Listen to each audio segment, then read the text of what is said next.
Very deep. Please. I can't remember what the name of it is. Paul. Thank you. It's chilly outside. I'd like to first ask if there are any public comments of a general nature to bring before the board. And if you intend on commenting on any item on the agenda, please fill out one of these forms and give it to Kelly.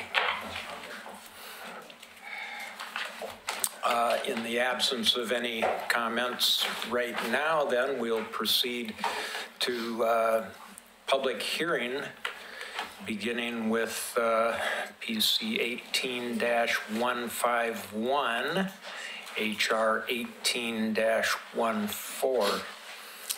And because it is a public hearing, the law requires me to entertain you with a dramatic reading of the quasi-judicial hearing. And I hope nobody falls asleep or anything while I do this, but here it goes. I guess we have one item on the agenda tonight. Public hearing on land use application is scheduled for tonight. A staff report has been prepared for this application and has been made available to the public 7 days before the first public hearing. The staff report identifies the approval criteria that apply to the applicant's proposal. The staff has analyzed the criteria which are contained in the staff report. The quasi-judicial hearing procedure that the commission will follow is set out by state law and city municipal code as shown on the chart over on the wall. Anyone wishing to speak should fill out a speaker's card and give it to the planning staff before the hearing. Speakers will proceed in the order in which their card is received. You should fill out your address on the card so the city will notify you of its final decision. For the public record, please begin all testimony by stating your name. Testimony and evidence should be directed toward the applicable approval criteria. If you believe other criteria apply in addition to those addressed in the staff report, identify and discuss those criteria and explain how and why you believe they apply to the application under consideration. A person may submit any written material while the public record is open on each application.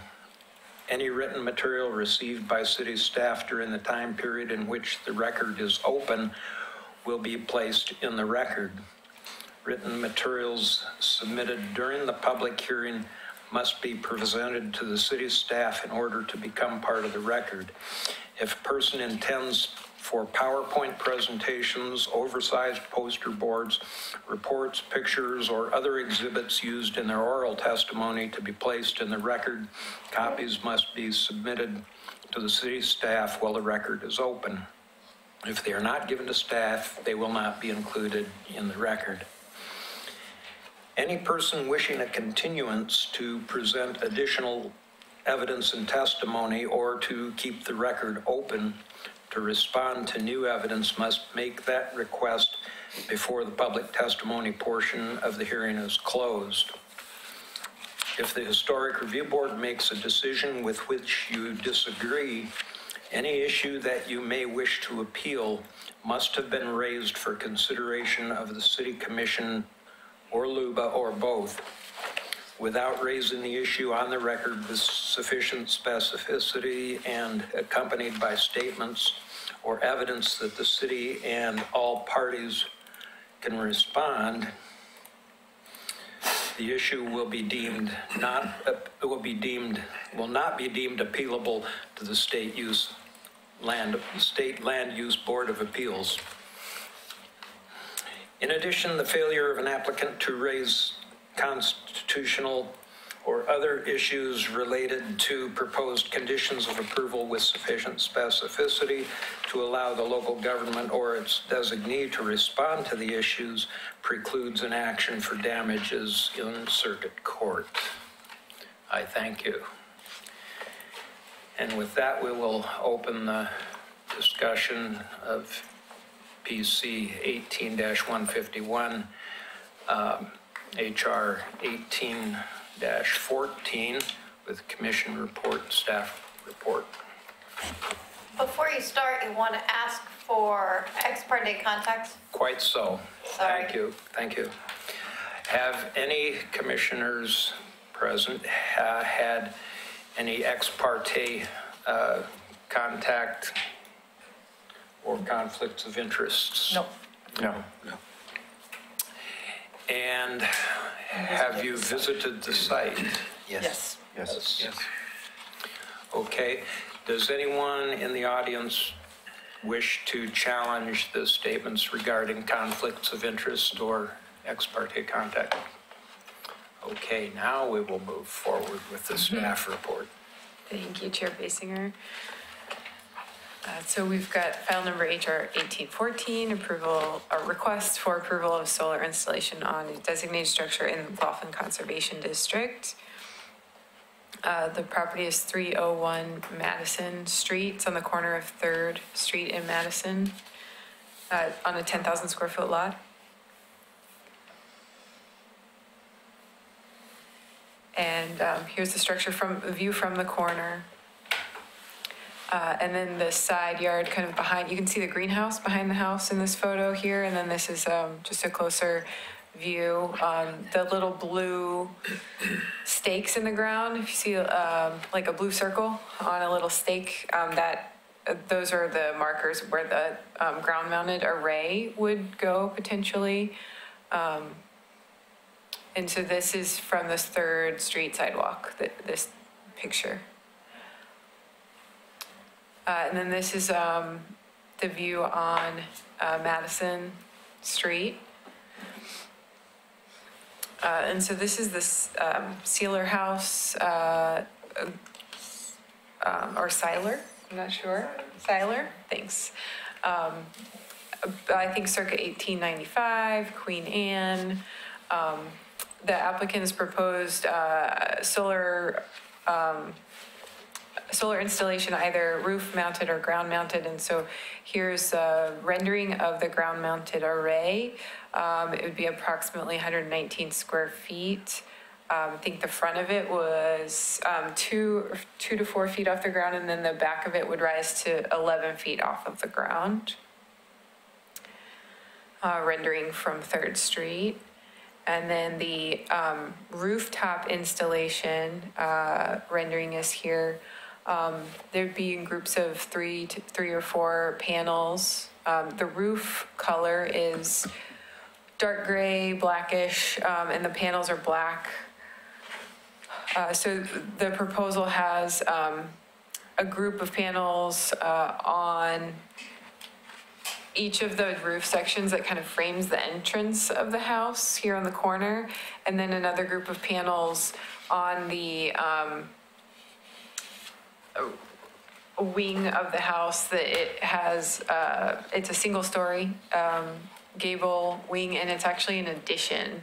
The inventory form notes that the entry porches and the single-story gable wing there on the right side of the photo are additions, although they must have been very early additions, and they blend very well with the original form of the home.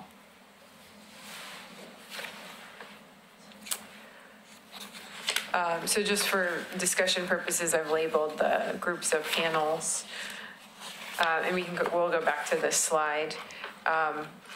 I want to point out last year a request that was approved. This is a designated structure on Washington Street, nearby the subject property in the McLaughlin District. You can see the panels that were approved. This was a staff concurrence with the board, with Trevor. And the panels are on the side of the roof. They are visible from the street when you're kind of at an angle, but if you're looking straight on to the front of the home, they're not visible. And so this was approved last year. So I just wanted to make sure we're aware of that. And then the other factor, or I guess guidance, that I found useful was from the National Park Service Secretary of Interior Standards. Really apply here. We want to make sure that the installation is compatible with the historic character of the home. And the guidance from the Secretary of Interior is really that if the panels are in a prominent location on the structure and they're very visible, that it doesn't really, that does alter the character of the structure. So if the panels are placed in a way that they're not in a prominent location and they're not they're minimally visible, then they can be found to be compatible. So the examples that I pulled from the Park Service site, the one on top is an industrial structure where the ground-mounted panels are in the back, essentially behind the building. And so that was found to be compatible. On the bottom left, these panels were placed on an addition. So the historic building is on the kind of right side. You can kind of see the difference in the brick color. So the addition has the panels, and that was compatible. And then on the right, this is a historic building, but because of the slope of the roof, being that, you know, the panels were minimally visible because of the height of the building and the slope of the roof, that those were able to be found to be appropriate and compatible. So with that guidance and with the precedent from last year, staff's recommendation is to allow the panels in the ground-mounted array. They're separated from the house. They're in the rear yard. They are visible from 3rd Street, but they don't touch the structure. They don't affect the structure. They don't affect the, you know, view of the entrance of the home. Also, to allow panels on the roof section of the single-story addition, because it's an addition. And so that would be the single-story on the right, on that section. And you can see from this photo, when you're looking at the, you know, this is kind of the most prominent view of the home on the corner. You know, you're looking at the front entrance and you can't see that single-story wing of the house from this view. And then the applicant didn't propose panels anywhere else other than the 2 roof sections that we're looking at in this photo, and then on the single-story addition. But I think during design advice there were some various configurations, and so I wanted to add to the staff recommendation that it would also be appropriate to have panels on any roof sections that are not visible from this view. And I think the one that might, that would mean, you know, right here, potentially that that would be doable under the staff recommendation. And I think that might have been one place that you looked at during design advice and maybe it fell off the table and maybe you wouldn't do it at all, but I wanted to capture that in the recommendation. So could that be D? Yeah. So D and C. D. is D what and you're C. recommending. But that Not in A the and B. A and B locations, that those are too prominent of roof sections, and that the panels would impact the historic character of the home if they were placed in those locations.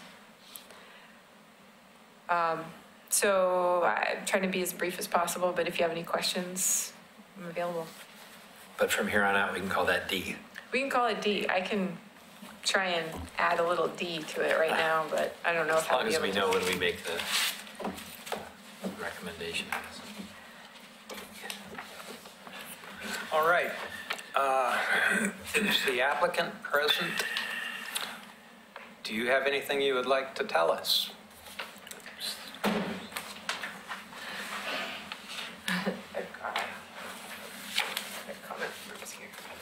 Okay, good.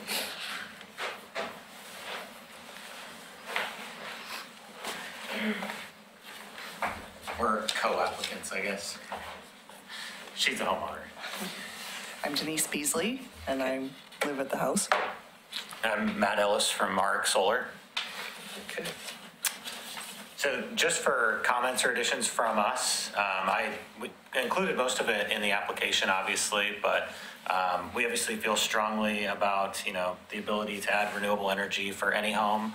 We do always want to keep in mind and keep in consideration not affecting, the historic nature in any negative way, which is why we sought the design advice first.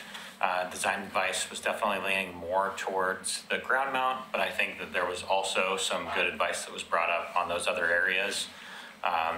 So we really tailored it to that, where we know that the Beasleys would prefer roof-mounted solar. So we did gear everything towards requesting, formally requesting both.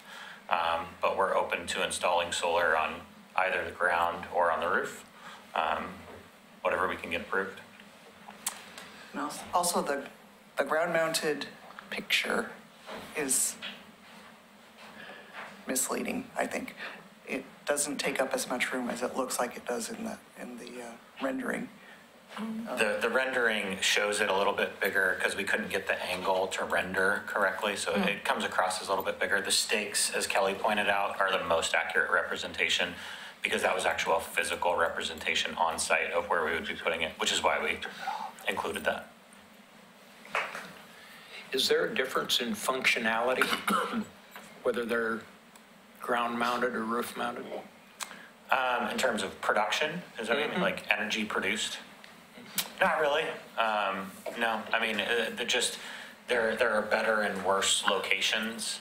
The height of a roof is preferable for solar because it gets away from a lot of trees and shade. Low shade can come into fact with a ground-mounted array.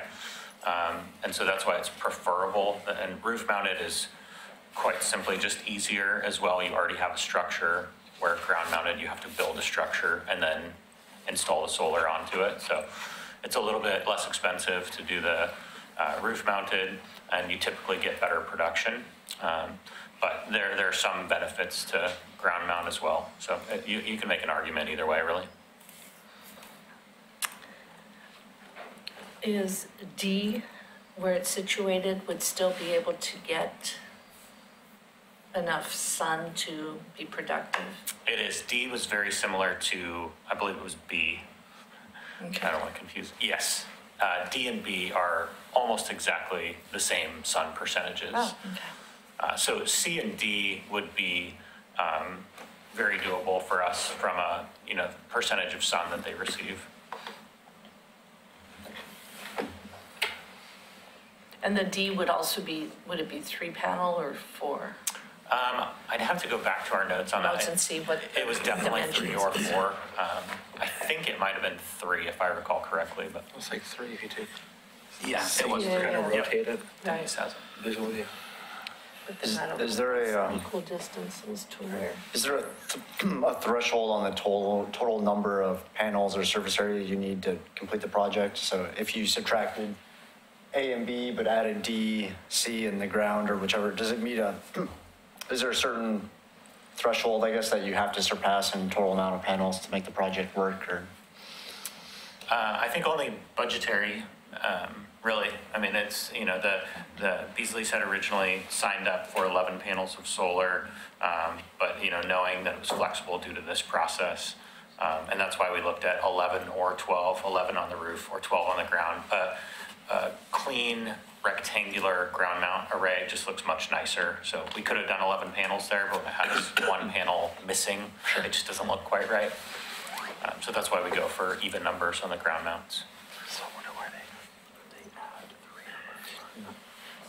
Did you say that you prefer not to have the ground mounted? I would rather have it on the roof, Why is that? because then we don't take up space in our garden area, and I think it would look better. The panels are very flat and not shiny, They're very unobtrusive, I believe. We use what's known in the industry as an aesthetic panel. So there's a traditional or classic panel that'll typically have a white diamond pattern or a lot of conduit lines running on the top of it. The aesthetic panel is a triple black, so it has a black frame, a black solar cell, and a black underlayment sheet, which gives it the nicest look possible in the industry.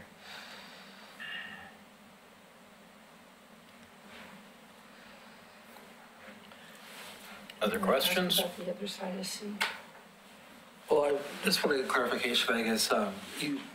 Grant had asked about the threshold for number of panels to meet what's needed to, I guess, run the house. If you take away A and B and add D, that gives 6 panels, right? Is there enough space for you on the other side of C, on the opposite side? It just doesn't get enough sun on the opposite side of C, or really the opposite sides of A, B, C, or D. It's those A, B, C, and D would be where we'd be limited to adding panels and having them produce with any functionality. Yeah. Exposure. And I think what we would like to hear is really, what you guys would be willing to approve, if any, obviously, but between A, B, C, D, and ground mount, and then whatever was approved, I can work out with the Beasleys in terms of where we want to add those panels, or, I could seek advice there, but because every historic review board's a little bit So different. if you take away A and B and add D, you would always have to have that ground array as well to compensate? To get the same amount of electricity. Right, yeah. So just the 6 panels on C and D would not be sufficient to handle what your need would be, correct? For what they're looking to try to accomplish, yeah. It would be better than nothing, but, yeah. Okay. But halfway to what we were trying to accomplish.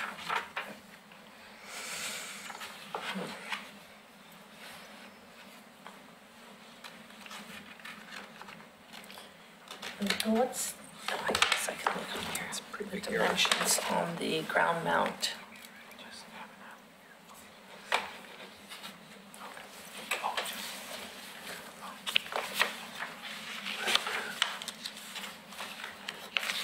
Do you have any more questions for the applicants, or should we? I think you were looking for something. What there. the dimensions again on the ground mount? I was looking. Well, the rise Well, run it's goes for 119 4. square feet, so it Oh, would it's be about, what, 10 by 10? It's approximately 10 by 10 with a slope. Yeah. Okay. Okay. Yeah. From I've 4 got to the 11, I 119. think. Gotcha. It says 7 by 17 was in your application. Was it? Okay. I might have. We ran several different ground mount possibilities, so if it says 7 by 17 in the application, then that's the correct one, yeah. Okay. Okay. We thank you for your time and testimony All here. right, thank you. We have Denise McGriff from the McLaughlin District.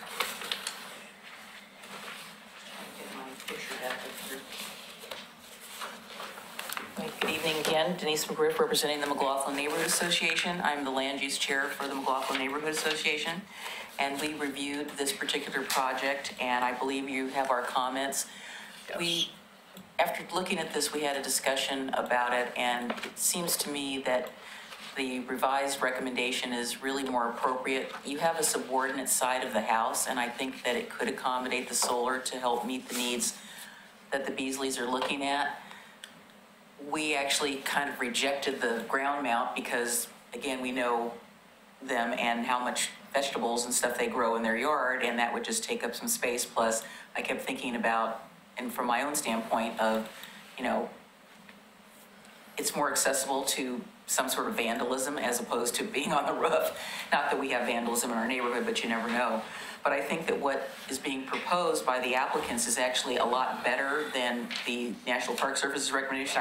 I just pulled it up on my phone because I had looked at it. The Gothic Revival House that they show in Vermont, I think that is more obtrusive than what they're proposing, even though they're showing it also on a subordinate side, but I think the panels that they're proposing are very flat. Again, as Alan said, they're black, so I don't really think they're going to be that visible, but we support, their application and hope that you can approve some of the panels being on the roof, because that would be, I think it would just be a lot better. And they did just recently re-roof their home with roofing that would accommodate future solar application. Notice that. So the McLaughlin neighborhood is We're supporting recommending AB? We're not ABC? supporting AB because that's not really the subordinate side. Oh, subordinate, okay, Yeah, so we need the subordinate. CDs. Yeah. CD. But if that's not enough, Well, then I guess they go to Plan B, but, he's going to work with them to try to get as much as they possibly can on the roof. And again, they did go through considerable expense to make sure that the roof would be compatible with an eventual solar installation. So they were thinking, thinking ahead and thinking about The the dark steps that color they and needed, stuff. dark colors and how it would blend in, although they hadn't actually gotten that far when they put the roof on. But, so we support them. So thank you. And I will make note here that we have also 2 additional written testimony, both of which support the application, stating it does not conflict with our interests. Paul?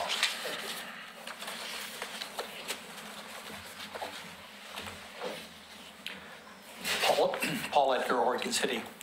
I was recently reviewing a report on solar panels, and one of the issues that came out was that as they age, there's a certain amount of leaching, and a lot of the materials that are associated with the solar panels are toxic.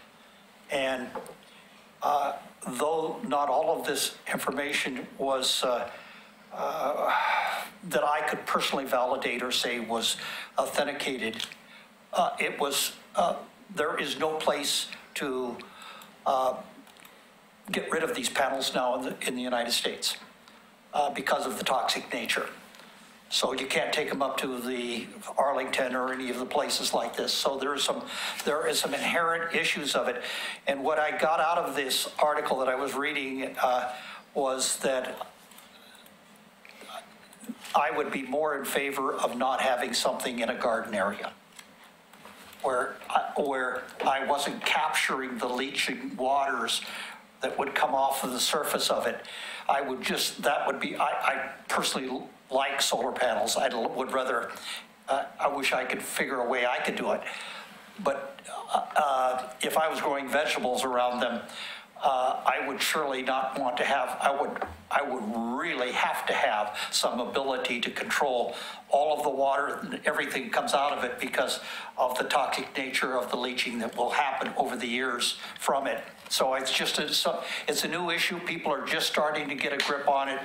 I've asked ODOT to take and try to review, because I know some of the people there, all the big solar panels they have out in 205 and I-5, that junction there, so that they could actually look at the soils. But anyway, for me, the roof, C and D, but on the ground next to a place where I'm growing vegetables, this report was very damning. Thank you. Thank you. Would the applicants care to respond to any of those issues? Sure. So I haven't read that same article, so I can't speak to anything specifically from the article. I can say there are solar panel recycling programs.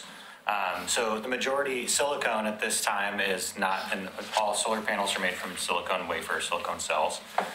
There's polycrystalline and monocrystalline solar panels. We use 100% monocrystalline, which have a projected shelf life of 30 to 50 years. They are working on silicone recycling, but the solar panel recycling programs that exist today, the majority of them are around recycling the glass, which is a full tempered glass top and a metal border. So those are the 2 primary items that are recycled. We've never heard of any of the bleaching issues, so I'm not familiar with that at all. But we do have quite a few that ground-mounted arrays that quite a bit of greenery grows underneath them. So I've never seen anything that would visually testify to that. Is there anything like an industry standard regarding capturing runoff? No, in fact, the only thing that hits anything that hits the top is only hitting tempered glass because it's a fully sealed tempered glass top. So runoff from the panels is going to be the same as runoff from a window. The only silicone is not exposed. Encapsulated. Obviously, it's producing electricity, so it has to be very sealed. So yeah, you're having runoff from glass, not runoff from silicone. Okay. Any other questions there? I have no more questions. Thank you. Okay. Do we close the public hearing then and go to deliberation? You do. That's what we shall do then. We'll close the public. And I think that the sort of testimony that you heard about the sort of safety associated with solar panels is sort of beyond the purview of the It's got nothing to do with review this. board. Correct.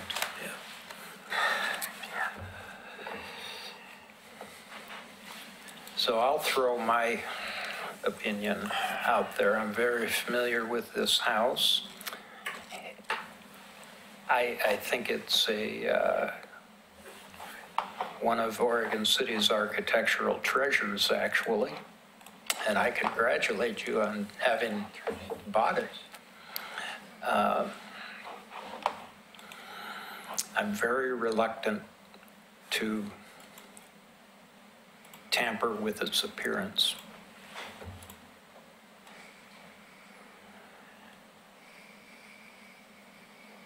Anybody? I thought everyone would jump right in. Well, I'll throw my opinion, I guess, is that I'm inclined to support approving locations C, D, and any combination of the ground array as well to meet what they need. I wish that we could find a way to approve enough roof locations that they didn't have to have the ground array to kind of meet the 11 or 12 that they're looking for. But I don't particularly see that. I do agree that A and B, because of the pitch of the roof, the prominence of the front entry, are pretty impactful to the architectural features of the structure. So I would tend to not support those, but C, D, and the ground array to whatever combination they decided they wanted to and go with is I would be supportive of. Is there a reason, is it because of the location of the ground array Talking to us. as to where that is? Could it be moved anywhere else on the property? I think it's more a question to. I think that the answer to that is Because of the trees? The main part of the property over is actually a double lot, but this is very heavily Right, vegetated. right. Yeah, my friends There's used really to- not a place there. Is the garage too far away? I mean, I don't know that much about the, We discussed that in the earlier hearing when this was first there, and the one that we did that last year? no, on this application, when it came in, Oh, I I missed think that for, meeting, yeah. was it design advice? Design advice. And the I was conclusion gone. given us at that time was that the garage Was too far was away? not suitable. It's shaded by the big tree. Oh, okay. So I'm just trying to look for alternatives. we talked also about the area where the greenhouse is, which is actually behind the proposed ground site. Here? Yeah, that's the greenhouse. And ultimately came back to I think it's, either the roof Was it or the same issue with the greenhouse as there is with the garage? Too shaded? too shaded. Yeah. Because Or maybe just the My, panels. you know, C and D, you know, I think we could live with, but the ground one, I'd be afraid that it, like they mentioned, with vandalism, you know, I mean, that's, I don't think any more than That's breaking into a not- car or something. There's- oh, That's not ours. But it's not that's our not, thing to worry I know, about. that's true, but it's just, It's not That's a for us judge to for say. those owners to make. true.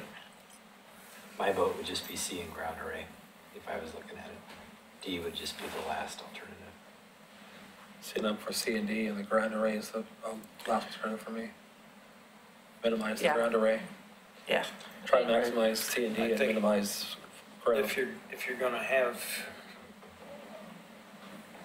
if you can't get enough exposure on the roof using C or C and D, then you're gonna have the ground array You have to have a combo. anyway, so why not put it all there?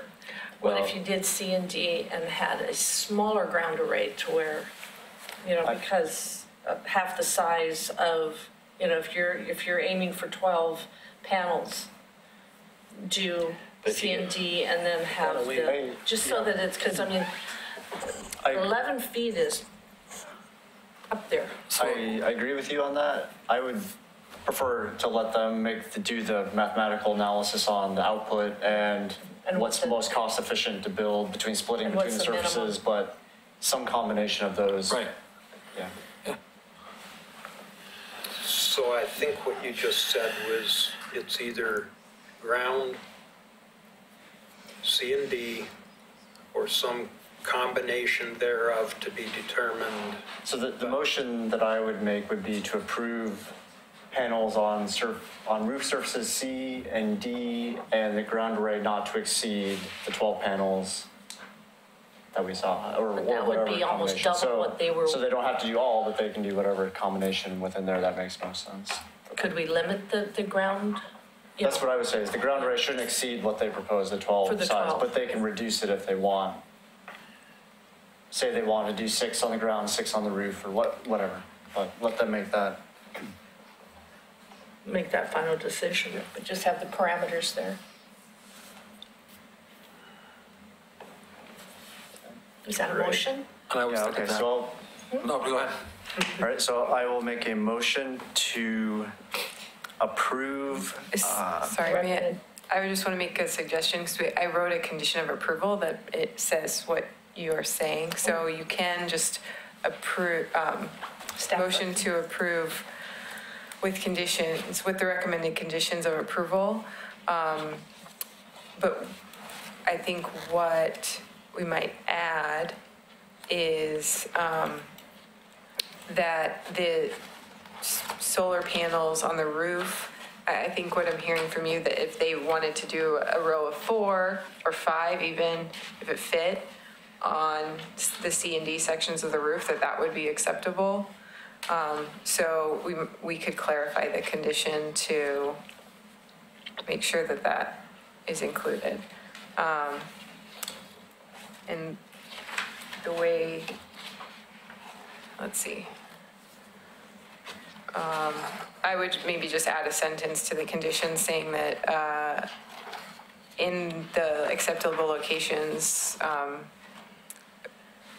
any number of solar panels may be placed, or something to that effect. With a total not to exceed 12. Right. Distribution to be at the discretion of the applicant. Distribution among these locations. Right. Or you can say maximum of, 5 in a group, or, something like that. I'm not sure what even would fit, but, in order for me to then sign off on it when I get their final proposal, I want to make sure, if they cover the entire roof, I want to make sure that we've thought of that and accounted for it in the condition. Back to you, Grant. I'm trying to think about, I'm reading the condition as it is in the staff report. Yeah. Oh, and so just so Exhibit 4, the condition refers to Exhibit 4, and this is the image in Exhibit 4. So it's really saying that you can put the panels on any of the roof sections that aren't visible here. But what we know is that, you know, they're not going to put it on any of those other sections that doesn't face the sun. So your point, Kelly, is that this condition does include D. Yes, it does. And that if it were to expressly limit the number of panels to 12, as stated in the application, then it would accomplish what you're hearing Grant say. It would, but I think what I'm hearing the board say maybe is that 12 maximum on the roof, but if there's a combination of I don't think they You more can't than get 12 on the You can't roof. get 12 on the roof. I think Okay, just- but if there were 10 on the roof and then 4 on the ground, that would be 14, and is that okay? You know what I mean? You can't get that many. The most they could I probably think get is it'd be 6. Yeah, Okay. I think. I don't know. Looking at the picture, I think 6 is the max on the roof. So you would have an array of 6 on the ground. yes. Maximum So- 6 on the ground. Okay, so what I'm gonna, before we make the motion, so what I'm proposing is they can fit whatever number they want on the roof, as long as they stay on those surfaces, and then the ground array is not to exceed the With the 12 that combination, they. right. Well, are we proposing 12 12 total. cumulative, or that the ground array should not exceed 12? That's No, the cumulative, Well, all of them together would be more than 12. I'm okay with approving the ground array not to exceed 12, and then whatever the other one up on the roof. If they want to use 16, I don't care. But, the max on the ground would be 12. yeah. But I want to get concurrence before I make the motion to see if that's kind of what we're all thinking here. Was that square footage of 11, or the 119 square feet, was that a 12 array? Okay. So yeah, See, I think if you do the C and the D, which would be 6, I would assume, then just having a smaller, But they that's- could max out, like he's saying, to 12 addition if they wanted. yeah. If they want, because they may decide not to put it on the roof, but they want to have the option to put it all on the ground. Oh, but a total cumulative of 12 between the CD No. and the floor? No. 12 on the ground. 12 on the ground. Okay. What he's saying is they could go as max as 12 on the ground, and if they want to add 6 on the roof, so be it. Or they could divide it up, but that the ground cannot exceed 12 if they choose to put everything on the ground. Is that what I'm hearing? Which is what That's they had in I'm the thinking, yeah. application. Right. Now all you have to do is say that in the form of a motion, and we're moving on. Not in the form of a And question. just so I'm clear too, are we saying that if they happen to be able to fit 7 on the roof, that's not okay? No, that's not what Grant said in his Okay. motion. It's whatever they can fit on Whatever they can C and fit, D. okay. Right. Okay, so I'll make a motion to approve HR 18-14, historic board review of ground mounted solar installation on a designated historic site in McLaughlin Conservation District, the Rudolph and Augusta Seiler House, with the staff's recommendation conditions of approval and the additional condition of approval that any number of panels are allowed on the allowed roof surfaces, and that the ground installation should not exceed the 12 panels per the submitted design. I think that's good. That was perfect. I'll second that. All right. It has been moved and seconded. Okay. Will you please poll the board members? Board Member McLaughlin, Oh, aye. Board Member Met, Nay. Board Member Stobie, Aye. Board Member Blank, Aye. and Chair Basinger. Nay. Okay, motion passes 3-2. Sorry. It passes, and you get to move forward.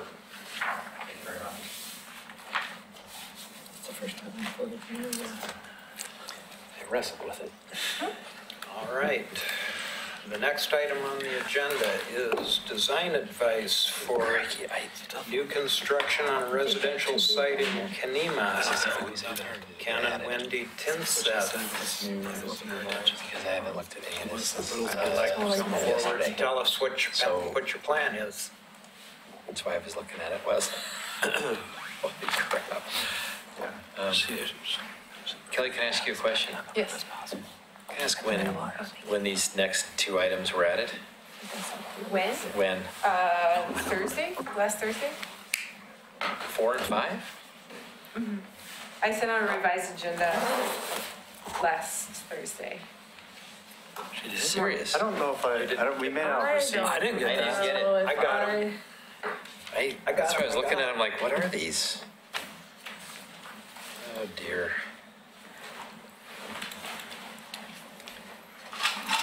That's what it is now.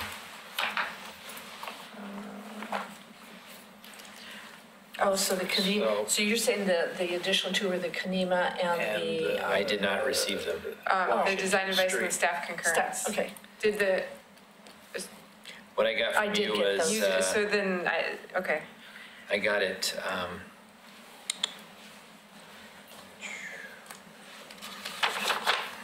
Well, the attachments, I got it on Thursday. And my attachment only had work session and the public hearing. Yeah. and then the revised agenda came on Friday, Friday. I think. Yeah. I didn't get that. I didn't get that either. There were two agendas attached. I didn't Oh, get you attached two anything agendas. after Thursday. Okay, I think it was Thursday, it wasn't after Thursday. Did you get? I do not think I received the email, but that's okay. I just see here a revised agenda will be sent later with a final staff report for item 4A. Right, so then that was And- sent on, And I was kind of thinking, wait, where's 4A? And then on mine, it isn't. I never got it. So I can wing though. It's all good. I was looking So- at it. The So, purpose of design anyway. advice is to let you know what direction the wind is blowing from our points of view, and so that you can tell us what your objectives are and give us your preliminary plans. So with that, the floor is yours. Okay, so my name's Ken Tinseth, this is Wendy Tinseth. We both live in, at 903 in Oregon City, there, Kenema District, right next to the proposed vacant lot. And we own 4 lots there. We purchased the 900 Fourth Avenue house over 20 years ago and lived in the neighborhood ever since. Built the 903 property in 09, 10 timeframe. Had several issues with trying to build on that lot and access it from the Kenema Road up above. And we've got the similar issues with the lot next to it now that we're talking about building a piece of property there and eventually moving into that, making that our residence. So as you can see from the Kenema side, there's quite a high degree of slope. It's in a geological hazard area and kind of forcing us to, the usable square footage is towards the Fourth Avenue side. Additionally, with that, we've got additional constriction with the access for the 903 lot that has an RV space down below. It's accessed through there, so we've got to put a legal easement in there. You kind of basically see a driveway that goes along the side of that lot in front of it. And then there's going to be a 10, 12-foot easement that takes up some of that section of the lot that we're proposing to build the new house on. So already we're getting pushed a little bit towards the high slope area. And so what we've got is a condition that forces us to maybe look at a house that's, there's some examples of it in Kenema. Recently they built that home that had a attached garage underneath and floor, 2 floors above, maybe a floor and a half, I think maybe is what it legally considered. The lot is kind of conducive to this house plan that we're considering. I don't know if you can look at it real quick, but it's, Can I ask you a question? Do you own that lot adjacent to 900? Is that what you said as well? yes, we do. So that's the lot you're looking to access this one from as a flag, is that There's an right? easement, yeah. So then you're reducing the size of that lot. Reducing the size of that lot and the lot that we're building on too, because it has to, as soon as you come in, then it turns and goes into that kind of that tan structure that's in the back of 903. Yeah. That's a RV pad or RV. So are you making it so that you may not have the ability to build on that other lot if you ever wanted? By taking square footage from it? It will reduce the square footage available, yes. To probably below what is required for a minimum lot? That I don't know. But that's a flatter lot. I mean, if that's true, it's the first time that we've heard about it. 'Cause I'm only asking. we intend to build on that lot in the front eventually. Right. So we wouldn't want to reduce it. We're not aware of any restriction. What's the I value? think this Is this driveway R6? would just be through an easement. It wouldn't actually reduce the property As an size, the easement parcel that would be size. maintained by that property, I guess. Yeah, so it would be a larger side setback because of that driveway, but it wouldn't change the size of the property. What's the zoning here? Is it R6? It's all R6, but all the lots are Yeah, they're legal lots smaller, of record, 5,000 or 5,000 whatever. square feet. Right. Okay.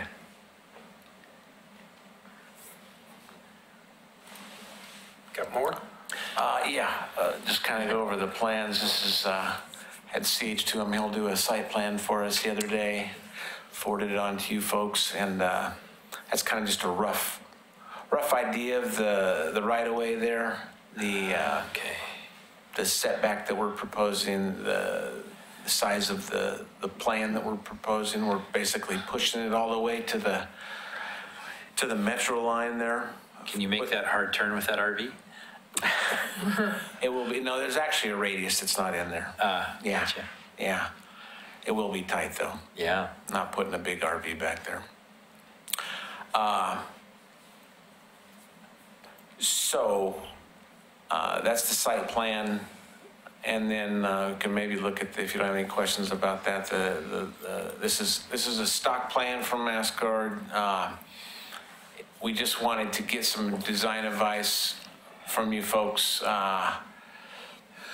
basically so that we could go forward to Mascard and basically clean it up in a vernacular style. And we want to add a roof over that porch, clean up the windows, of course, take away the shake or whatever, or maybe increase the slope, whatever things that we need to do to make it acceptable. I even talked to Kelly a little bit about if the garage thing is that obtrusive, we've done some things before on some storefronts where we basically hid the garage, where basically you just continue that stone or whatever veneer and the lap siding through, so it doesn't even look like a garage, it just looks like the bottom of a house. You know what I'm kind of saying there?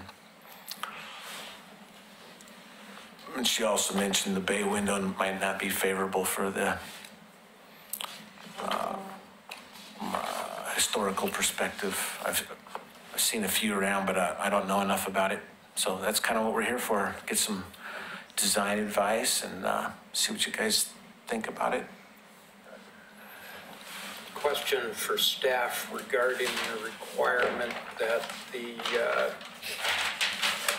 primary facade face the street. How does this fit into that? Well, it looks like this would be the front elevation and this is facing Fourth, right? This is facing Fourth, and our current, the new house that we built in '09, it faces the Cemetery Street. And so the only way for us to do that without doing one of those crazy ramp driveways would be to add another floor, and it's already a 4-story structure. Because that Kanema Road, as you all know, or at least you know, Ken, that it continues to go uphill. So it would cause us to get a house that's even higher. So we kind of gave up on that idea. They got a nice $10,000 gate there. Your decision to do that, I'm just wondering how it conforms with code regarding, Right. it's a Fifth Avenue address. Right. And my understanding is that then the facade facing that, the primary facade is supposed to face that direction, but Yeah. tell me. It's possible that the board, you know, if the board found that the design met, you know, was compatible through a preservation incentive. You know, with the, I think the last house that came before you all, we basically did a preservation incentive to consider one property line, the front is, which was really the side, so the house was facing the side, but we were looking at it as the front. So I think we can use the preservation incentives if it's appropriate. Here, though, it's interesting because the entrance isn't on the front facade, it's on the side, and so that may be an issue. And there's no really other way to place it, I mean, as far as access to it. Right.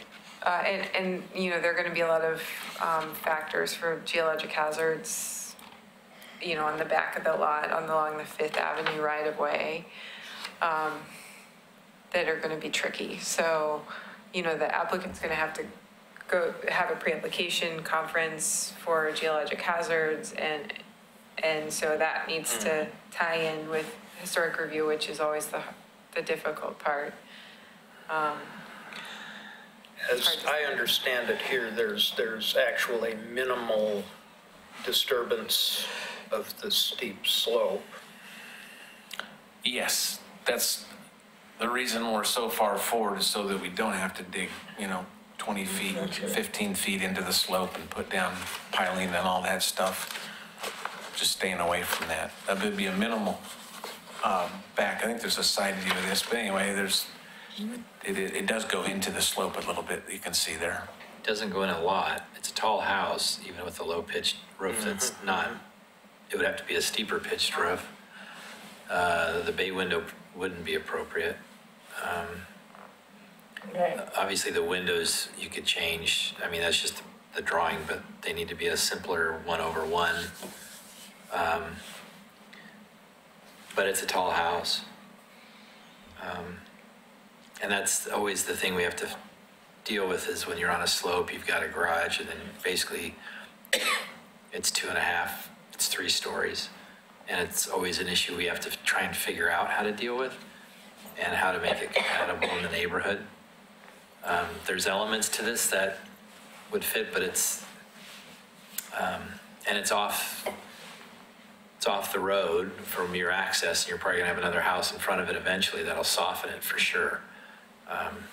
That won't be as tall, probably. It'll probably be lower, so it'll probably step. I mean, I'm just thinking down the road too. And we've got our house next to it, which is quite large. This will Yeah. step down a little bit. Yeah, and then the next one will be even lower, so it'll, because of the grade. Yeah, but with this, if you increase the pitch to where it's appropriate, it'll be taller. But, it's the way the slope is. So Yeah.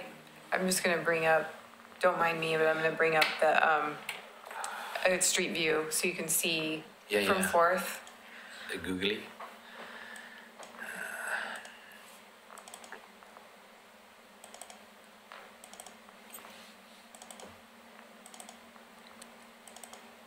Well, I'm glad you know where that is. Wow. I just put it, Leave breadcrumbs. Oh, wow. There's your driveway. so, Yeah, so this is straight from back. Fourth, and this is the existing home. Yeah. 903, I think you said it was. It's 900. So this was built, this one was approved, I guess it was built a few years after it was approved, but it was actually approved during the old design guidelines. So I think the height of it probably we wouldn't be able to approve this today under today's design guidelines. Well, The it previous was approved under the new ones. It just, because facing that street and given the slope that you have down your driveway, there's only so much you Yeah. can do with these lots, and there's a reason why there's no houses on them today. It's Yeah. 'cause, Yeah. they're just tough to build on. And when you access it from a road that's way up there above that fir tree, and you don't want to, a dangerous driveway that you can't even bring your garbage out to give to the garbage man, it's just kind of what we were left with. That's what Yeah, the lots of record. the board reviewed it, and but I think it was on the Yeah. the new guidelines though, because I I think remember what may looking have at those. happened- Yeah, I think what may have It was happened- the new guidelines. I was on the board Okay. at that time. Were we on the board then? I think what may have happened is that it was originally, it was I don't know proposed at if you first. were at that time, but I definitely was. And then Kim got deployed. Yeah, and then when you came back, the design guidelines had changed, but We the had, board. we had to redo it. Right, Yeah. right. So it went under the old guidelines, but then it wasn't built. You came back Under a the few new. years later, Yeah. had to go through it again because it had expired, but the board didn't really require any changes because it had been approved previously and it was, yeah. So, anyway, I just wanted to show this, and then, I think I had flagged a lot of the issues that you brought up, and then also, thought maybe the board could speak to the, attached garage issue and, give any advice on that. Can we go back to the site plan?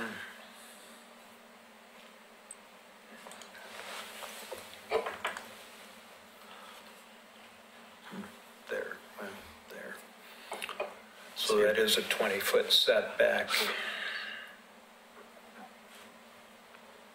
It's brought forward pretty far.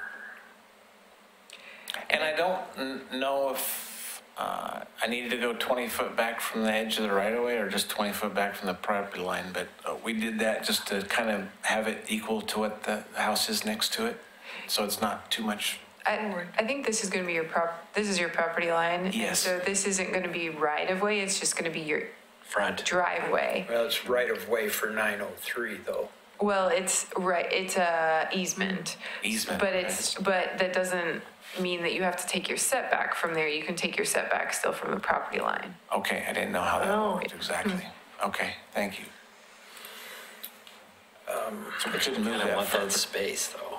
What's that? You kind of want that space anyway. You kind of do, because then you're kind of, you need to keep, people aren't going to be allowed to park in the right of way to keep it open. And so you need enough room to park a car in the driveway. Yeah, you need a comfortable drive. 20 feet, it's still pretty close, but yeah.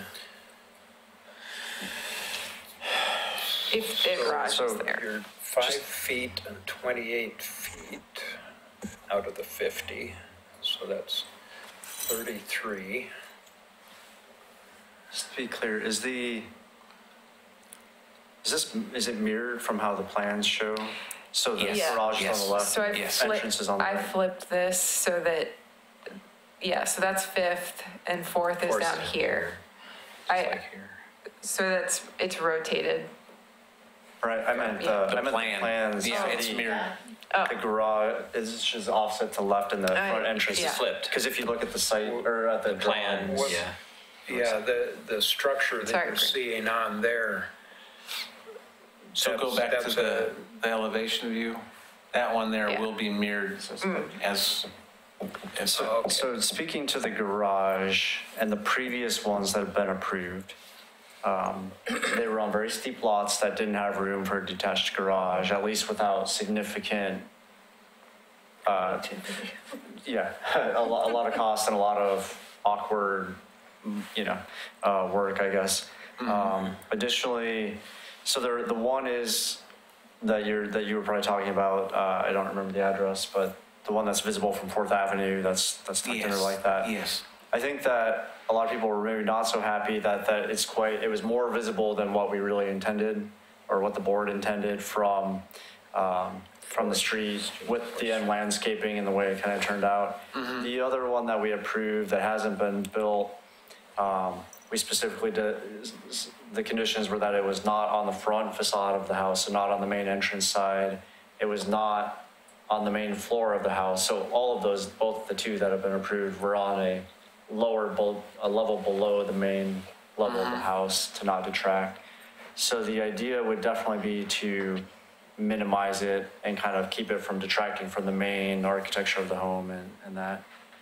My personal view, and I'm speaking only from my view here, is that as the Kenema representative on the board, the parking situation has gotten kind of continually worse on 4th Avenue and in that whole area.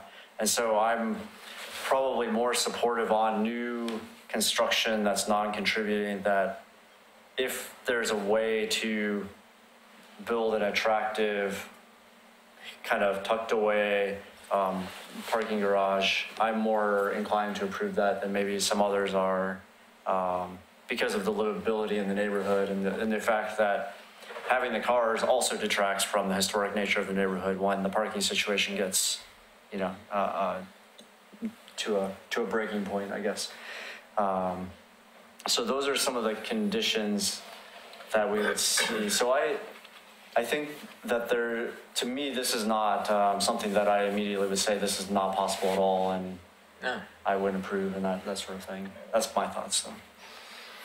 And the last thing I'll throw in real quick is that I appreciate that it's mirrored and it's actually on the left, because You don't see it. coming from that approach on the driveway, you should be able to put some landscaping and things. So since you're turning around, you won't have a very good view into the garage doors for up that easement, the driveway easement from. Oh, I got you. As opposed to if it was a straight shot up the, if it was as it's shown here, and it was a straight shot up the easement and you had that straight view into the garage doors, I would not like that as much. So having it curve a little to the left and then it's more easily hid by some landscaping. Yeah, because if kinda the keeps it garage out is of- over here, it's Right. not, as you're driving by, that's what you see. And then you spoke of a roof over that deck area outside the dining room. I think that is a completely appropriate thing to do. And we, we have plenty of examples of that. And I think it actually lends to the vernacular character. But I'm still hung up over the appearance of it from Fifth Avenue. Not that anyone really, except on their way to the cemetery, is going to be up there looking at it, except when I'm walking my dog.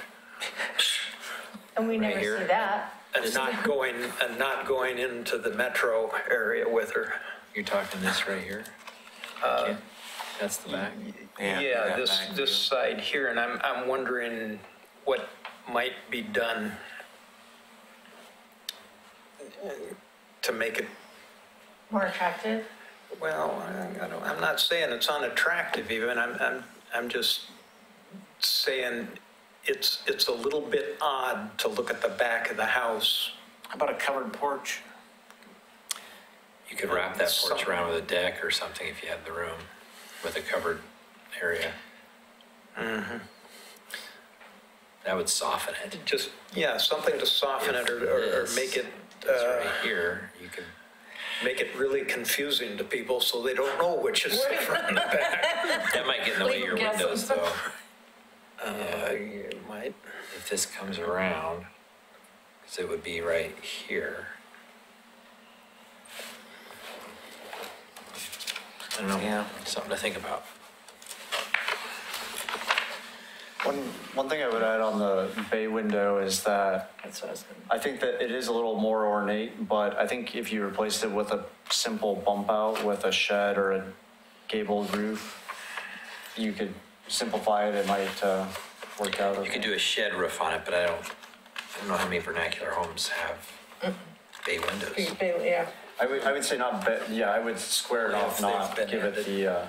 You're just Just saying a it's a simple, bump just a out. simple little bump out with, Yeah, it's more of a bungalow sort of thing. yeah. It kind of cantilevers out and floats, and they're typically on the side. Can you live without a bay? Yes. Yeah. Yeah, I mean, if it's in question, it's just, Good point on the bungalow thing. Yeah, I was just- that's, I'm kinda because we, you know, we had one of those that, yeah.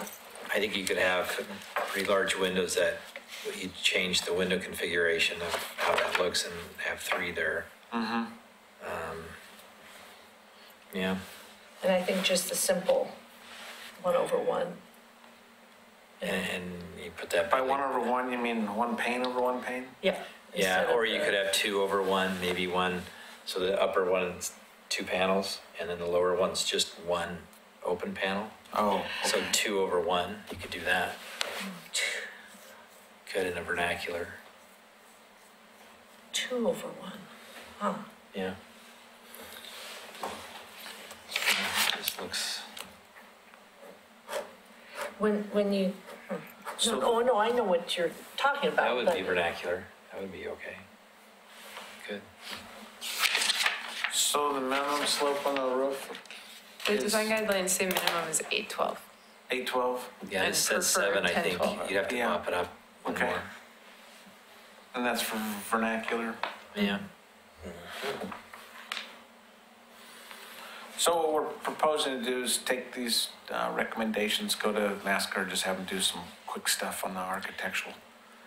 Don't spend any money on engineering and, Yeah. and come back. Is that a I think good plan? Well, you've got So, going to. direction enough, I think we could give her enough direction that she Geohazard. could. Okay. I was kind of going in a direction there with the backside of the house becoming in some context a front facade without changing this one we're looking at now. Like walk around to the back and make But- that the front? Well, no,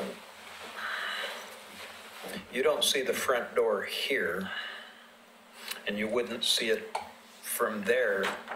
I think From it's Fifth. It's like the difference between 4th and 5th on the side. Yeah, Could you wrap, you know, but. What's going to going- happen though get with this, into- Ken, is there's slope coming down. Oh, to I it? know. I'm So not. there's gonna be a little no, retaining I'm wall? not even Okay. suggesting that you put the garage any other way than it is. What I'm saying is that if you're standing on Fifth Avenue and look down the hill, Uh-huh. you would see something that you would perceive to be a front facade, even though it's not. I'm not trying to be, But with no door back there? No, the door is on the side. Yeah. The entry door is on the side either way. And I don't know. But I guess the way I envision you seeing, if we do because what there's going to be is you come away from the house, from the rear, there's going to be slope, and so we're going to have to put like a 3-foot retaining wall back there a little ways. And I was Okay. thinking from there we could do a porch-looking thing that comes down, and then I don't know, it's kind of almost like a pillbox though by the time you're done with it. You know what I'm saying? And would- Because it's not going to go all the way to the ground. It's going to go to the top of this retaining wall, which is, you're going to be only this Right. high. Yeah. But it would look like a Okay. porch. Okay. But it would be a little bit different than it would look, I think, better than this. Well, I think before you go very far, you should get board concurrence on the garage points that Grant made, because I'd hate to send you down a wrong road on that. But I agree with Grant's observation, and I look and I don't see enough width to put the garage, to detach it. So,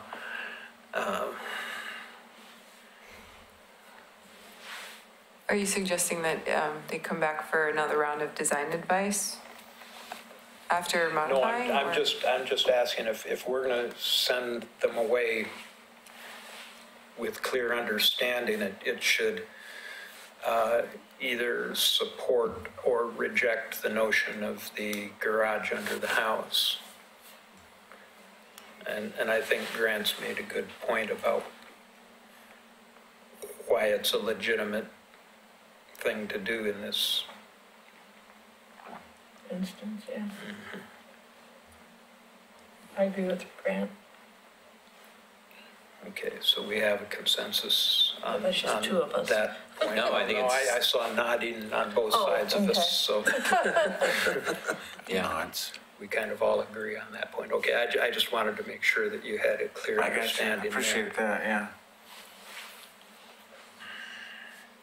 Well, I think we got all of our questions answered. Do you have anything more for us?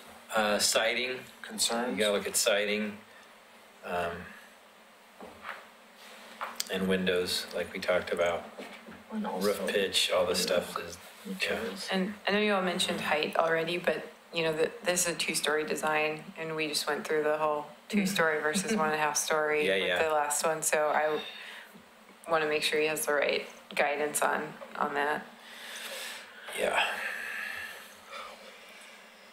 Okay, It might even soften it if you put a, like I was saying, a roof, or you suggested a roof on the left there. Over the patio? Yeah, that might soften the height of this, How would you, if you wanted that would there. it be just a, You could do a hip roof there that just kind of comes from that corner.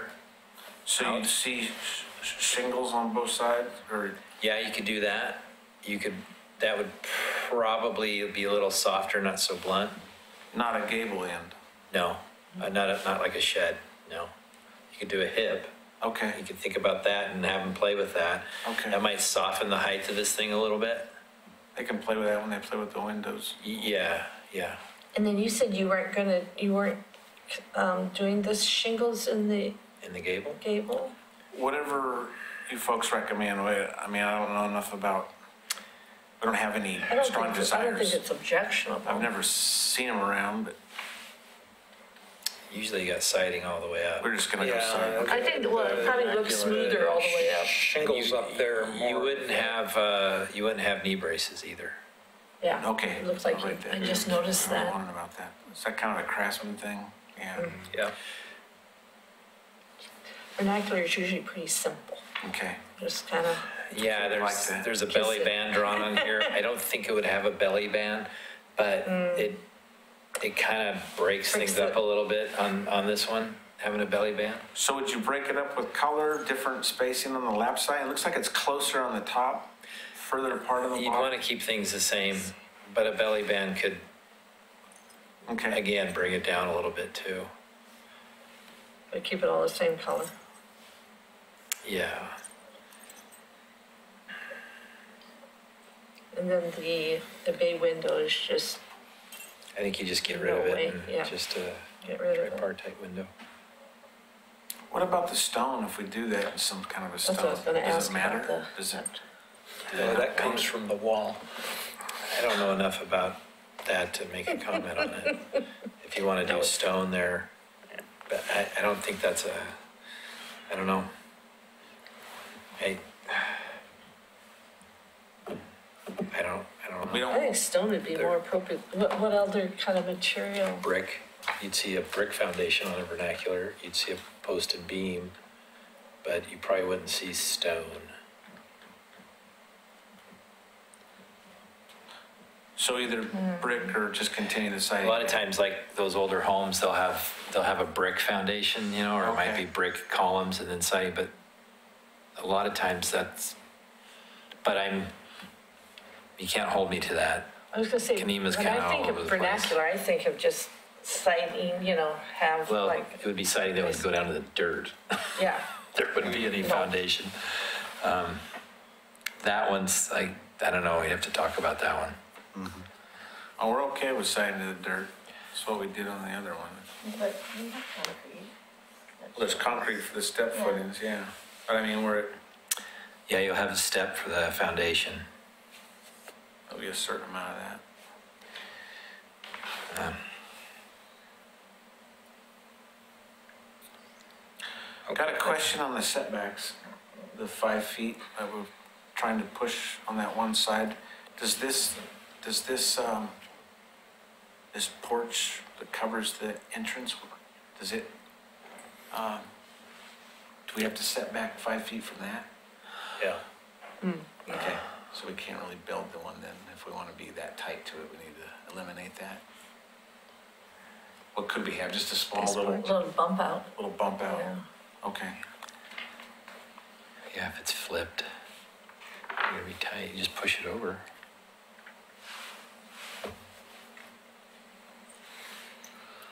I mean, you can request a preservation incentive and the board can grant that, but it, If you can push your house over and take the space, you can do that. Yeah. And you've got room. yes.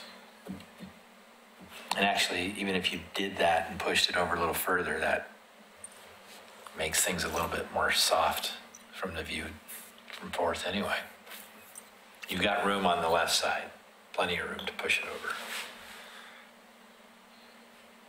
And actually, that's probably all the better if you can bring it over a little bit more, and knowing that you'll eventually build a house in front is kind of, you know what I mean? It's, you're seeing more porch and not so much house, you're trying to soften it. I gotcha. That's All all I right. gotta say. Give them something to think about.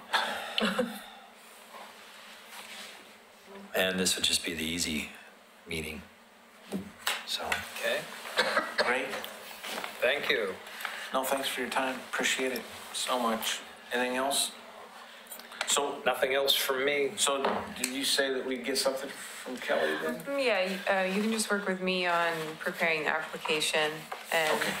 I can give you some of my notes from the design advice Okay. before you go off and request the changes to be Yeah, moved. sounds good. Thank you. Curious though about the engineering up there. Have you guys, so you say you don't necessarily have to have it prior to HRB, but you should be working on it concurrently? Because we worked I on it would during recommend- construction last time. It was kind of like, Oh, because we had to get it out there after Yeah. we excavated. right. Or do they allow pre-excavation and stuff out there to do? No, geotech I work? think our geotech, the way we apply our geotechnical rules are probably a little more strict than they used to be, just because we've seen landslides and other issues. And so our engineering group is, they want to look at everything beforehand. So I would recommend that you have your pre-application meeting before you go through Historic Review Board so that you can understand what's going to be required for the geologic hazard application Okay. at a minimum. Yeah. All right. Thanks for your time again. Appreciate it. Okay, and before we abandon this topic, Paul, you have comments? That's fine. Okay. Okay, then, we move on to staff concurrence on the IOOF building, 602 7th. Would you like to tell us about that? Paul, head up. Thanks. Yes, thanks. This is staff concurrence. It's essentially a staff level decision that because of the prominence of this building, I just wanted to bring it up to the board before it is made final. So this is 602 7th. It's the Oddfellows building. And the proposal is just to replace this garage door on the Washington Street facade. And this is the front facade. I just wanted to show the transom windows in here. What's on the agenda is slightly different. This is a revised drawing where the transom windows have been revised to be a single row here to match, what's on the windows and what's on the upper windows and what's on the front facade. So it's a wood, it's all wood as far as materials go. And I think it meets Secretary of Interior standards for alterations to historic structure, and so I just want to get the board's confirmation of that. And there's also a comment from Denise McGriff. I think she wrote something on the back of the sheet. I don't know if that's how we're supposed Has to do no things. objection to the change of the doors on the IOF hall, as long as similar materials are used.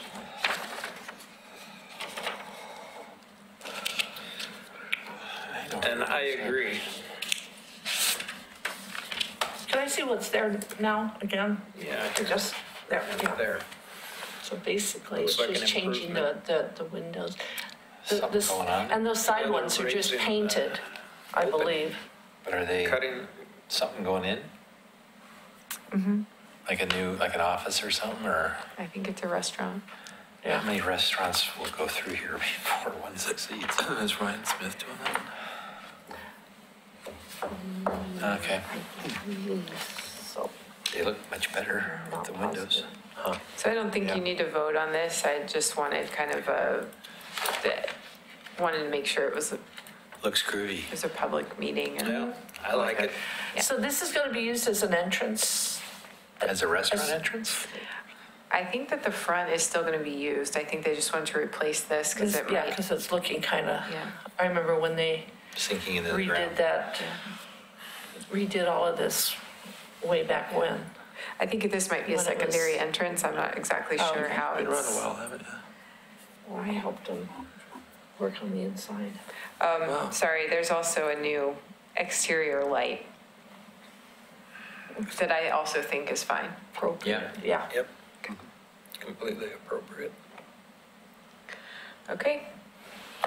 Okay. Who's do the we have- applicant on this? Jessica Island. Oh, okay. Oh, okay. so it- They're doing, Yeah, so it's really just a staff level decision. And then they have to do a type 1 over the counter review, planning review, and then building permits. So there's no public notice land use application that's Right, going with it. okay. Oh, long time. God, Okay, that is staff concurrence. Do we have any communication? Just real quickly, Please. I have, Claire and I went to the Certified Local Government Workshop last month, and we have some goodies for you from there, if you want to take one of each of these. did you bring the cards too? Oh, no, I didn't, I'll bring those next time. Yeah. We have playing cards. Yeah, they were playing decks of cards. They had Historic themed, preservation themed. tons of them. It was an interesting There's, seminar. And then, this is just This looks cool. thank you. Take one and pass. Buddies, when I get one of those. which one? Thank you for your Oh, hey, dedication and treats. service to the city. Yes. Food. Trick or treat. I'm all for food. Did they give Yeah, out so, wine? I'm sorry, wine also? I don't do chocolate. Yeah, so Claire and I went to the CLG workshop. I think, I don't have anything urgent that we need to talk about now, but maybe we can give a quick summary in January.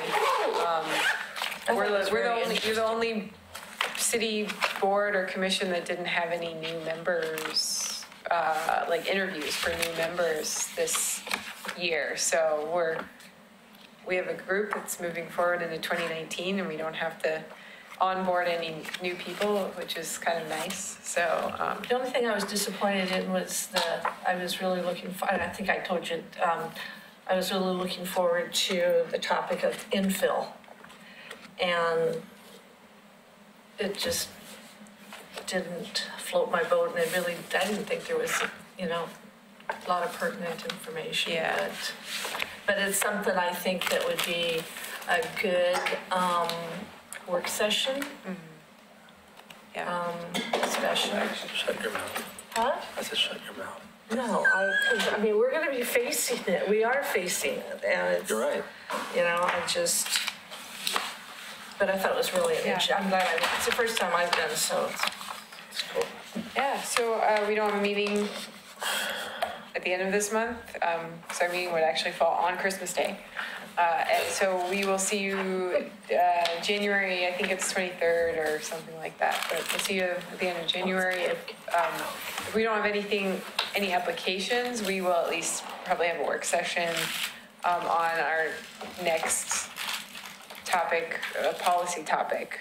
So probably materials. I mean, we might actually be able to cover all the rest of the topics because it might be easy enough, but. So you wouldn't have all the information then for the fence to do any more on the fence? Well, Probably. I could come back to you for the fence, or we could go out and get more community input first before coming back to you with the fence policy. Do you want to talk about fences at the Kenema neighborhood in February? Yeah, sure. Okay. Or come to the meeting? Go to the meeting? Yeah. Huh. That'd So be maybe interesting. we'll keep fences, we'll do some community engagement and get some public input around fences, and we won't talk about that in January. And we'll talk about a different policy Okay. to be determined by me.